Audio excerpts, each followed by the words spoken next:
What's up guys, welcome back to another video, and on today's video I want to talk about some worrying rumors that I've been hearing for quite a while now.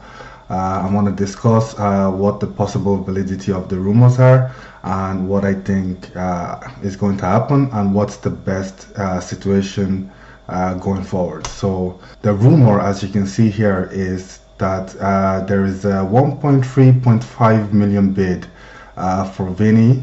I'm just going to read it. So Saudi Arabia prepares 1.35 billion bid for Real Madrid's Vini Jr.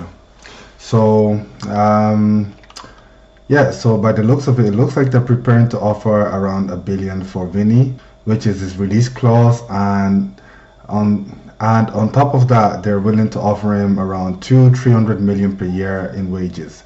Now, if this deal was to go through, this would be earth-shattering, because this would be by far the most money paid for any football player in the history of world football. Now, do I think there's any legitimacy or any truth to these rumors? It's kind of hard to tell. See, what do we know? What facts do we know? Do the Saudis have money? Yes, they do. The Saudis have very, very deep pockets, probably even more than we know, and it wouldn't be beyond reason to think that this is something that they will do. And if they were to do this, I mean, not like, can you just imagine the headlines? You know, this would get the whole world pretty much talking. You know, this would be a very, very huge deal if it was to happen. So I can see why the Saudis might want to do this, you know, and it would bring so much eyes and attention onto their league. You know, it would bring just so much headlines, so much clicks, you know, and just in terms of like the merchandising that they could, the potential merchandising opportunity that they could get from this deal, it would be huge. And then on top of that, I mean, for Madrid, $1 billion is a lot of money that could be invested. Now, the question is, are they going to be paying that money up front in cash, or are they going to be paying it in installments? That part, I don't know. But in terms of the validity, number one, we have to understand something about release clauses in football. A release clause is just like a deterrent, you know. It's a way of saying that, you know what, this is a player that we value a lot. You know, this isn't somebody that we want to listen to deals for. This isn't somebody that we want to negotiate about. You know, this is a player that we want to keep. This is a player that we value highly. So, you know, when a player has $1 million, you know, Messi had a ridiculous release clause, Ronaldo, when players have this high release clause, that doesn't mean that that's what they're going to be sold for. It's just a way of deterring other teams, especially if the player has multiple years left on his contract. You know, if you really want to get him, if you want to activate his release fee, you would have to pay the release clause. Now, teams can still negotiate. So even if a player has a $1 billion release clause, if the team feels like it's time to move the player on and they want to sell him, you know, a team can still table a bid, put in an offer, and if the offer is acceptable by the parent club, they can still decide to sell. So do I really think that the Saudis are actually going to pay $1 billion for Vini? No, I don't. I just don't think that's a smart business move. I don't think that's, like, look, don't get me wrong, Vini is top 2, top 3 players in the world right now. He's up there, you know, he's one of the best players in the world. You know, merchandising opportunity for him is absolutely fantastic, and you know, there's just so much potential in terms of jersey sales, in terms of sponsorship and all that. There's so much that would be beneficial to the team, whatever team gets him. But $1 billion is a huge, huge, huge amount of money. And I think the biggest transfer to this day is either, like, I wouldn't even want to say Mbappe, because Mbappe technically came on a free, but you know, his signing on bonus and all that was quite big, like, you know. But you know, you're thinking of the Neymar transfer to PSG, you know, the Bale transfer, you know, there's been the Hazard transfer, you know. So you know, football isn't strange to big money transfer, you know. And nowadays you're regularly getting transfers going over the 100 million mark. You know, back then You're talking about 80, 90 million. You're talking about the most elite, the elitist of the elite, like, the best players, the Ronaldos, the Neymars, we're going for this much. But nowadays, even 100 million will get you a player like Lukaku, like, and even saying that just makes me like shudder, like, but you're talking about 100 million for a player like Lukaku nowadays. You're talking about the I can't even say his name, Kvaratskhelia or whatever you call him. You're talking about 100 million for players like that. Very, very good players. Don't get me wrong. Like, he's a very, very good player, but is he really Ronaldo, Messi level? So I don't think they're gonna pay. The rumors about the salary, 200-300 million a year. That I believe very much. I do believe that. So the question then is, what about Vini? Like, is this an offer that would tempt somebody like Vini? I mean, like 200 million a year is a lot of money. Let's just say for a second that this is true, and there really is they really have made a bid. The offers on the table, they're offering him 200-300 million a year, and currently I think it's getting 15 million a year at Real Madrid. Which is still a lot of money. 15 million is no joke, but like 300 million, that's like it's like a 400% increase. My maths is probably awful, but that's literally 10 times, more than 10 times what he's getting right now, because 10 by 15 is 150 million. So if he's getting offered 200-300 million, that's more than 10 times. Like, just put that into perspective for a second.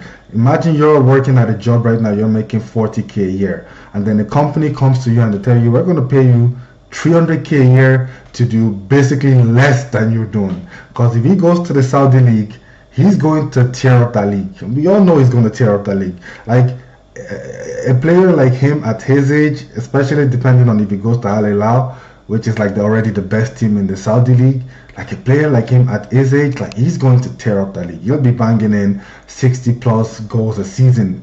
Well, maybe 60 plus goal assists a season, but it's not going to mean much. And a part of me would like to think that Vini is the type of player that wants to win trophies. He wants to do well. He wants to play at the top level of the game. Only last season he was like this close, this close to winning the Ballon d'Or. But 200-300 million is a lot of money. And if that offer is on the table, and as much as I hate to say it, with all the abuse he's gotten, with all the harsh treatment he's gotten in Europe, with all the racism and all the hatred and all the booing, like, it wouldn't shock me if he was to decide, what, and he'd be thinking about his future, because like a footballer's career is very short. They play for 10. If I was to see 15 million right now, I'd be happy. Like, but these guys, they have like a 10-year career, and then that's it, 10-15 years max, especially at the top level. It's a very quick, very short career. So if he was to accept that offer right now, he's set himself and his future generation up for life. And not only that, but like, he's going to be basically playing at half the stress and half the levels that he's playing right now. So but okay, so the question is, do I think that this offer of $1 billion from Saudi is real? No, I don't think it's real. I think they are inquiring. I think they are making an interest, but I don't think they're going to pay $1 billion. I do think they would pay Vini 200-300 million a year, no problem. But I think maybe max they'll go 300-400 million if they really want to buy Vini. Do I think Vini would accept this offer? Do I think this is an offer Vini would accept?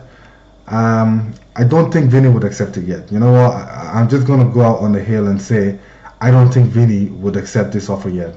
I think if this offer came in 3-4 years when Vini is 28, I think he would definitely consider it a lot more. I think he would definitely be considering it a lot more if this offer came in 3-4 years. But I think right now, I think Vini still feels like he has a lot more he can give. He has a lot more to achieve. He has a lot more to do in Europe. And maybe he might use this Saudi offer. What's more than likely going to happen is he's going to use these rumors. He's going to use this Saudi offer to negotiate a better deal with Real Madrid. And I think the rumors are he's looking for maybe 20-30 million. He wants to be the highest paid player in the club. And for me, I'd say pay him.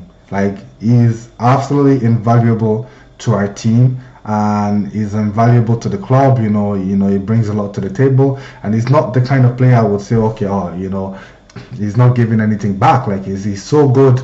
He's one of the best players in the world, and even if you were to get 400 million, you're not replacing him easily. Now, could you move Rodrigo to the right wing, or maybe move Mbappe to the left wing, play Rodrigo more centrally? You could do that, but I think the attack of Vini, Mbappe, and Rodrigo, if we can get like a Kante-like player in the middle of the park, I think that is a winning attack and a winning team. So I don't think Vini is going to accept this offer at this time. He's probably going to use it to negotiate a better contract with the club. Now, the last question then is, if this offer is real, what's the best path forward for both Vini and the club? Like, is this a case of, maybe Real Madrid should consider accepting the offer? Maybe you only get this kind of offer once, and if you get 400 million, that's a lot of money that you can invest into the club, invest into pay off debts and things like that, and you can buy maybe 3, 4, 5, like, especially at the back. Like, we're very, very, very light at the back. Alaba's getting on in age. I don't know if Militao was ever going to recover from a second ACL or MCL injury. We need a right back. Carvalho's also gotten injured, like long-term injury a few times now, and Vasquez is the only like proper right back cover. So for the club, like, is this deal worthwhile? Is this something the club should consider? And in my opinion, no, I don't think we should. There's rumors out there that we're getting Alexander Arnold for free. He hasn't renewed his contract. He's also having issues negotiating a better contract with Liverpool. Alfonso Davies signed a new contract with Bayern, so he's off the table. But I think as a club, we're fine. I think we're fine. I don't think we need to be, we're not a selling club, and I don't think we need to be cashing in on Vini. I think we need to get the most out of him that we can, because I'll tell you something for a fact. The Saudis will offer this money again in 4 years. Because in 4 years, Vini is going to be hitting his prime, but by that time, he may have won or 2 Champions League, won a couple of league, won a Copa, maybe won the Copa America, and then he might be considering going for the big money. And at that point, maybe 28, 29, I would have no problem letting him go. We will probably still get 300-400 million for him, because he's just in the prime, and especially if he takes after Ronaldo, looks after his body well. I think so. I think that's where I see this happening. So that's my opinion on it. Please let me know what you think in the comments. Like and subscribe if you like the video. Peace.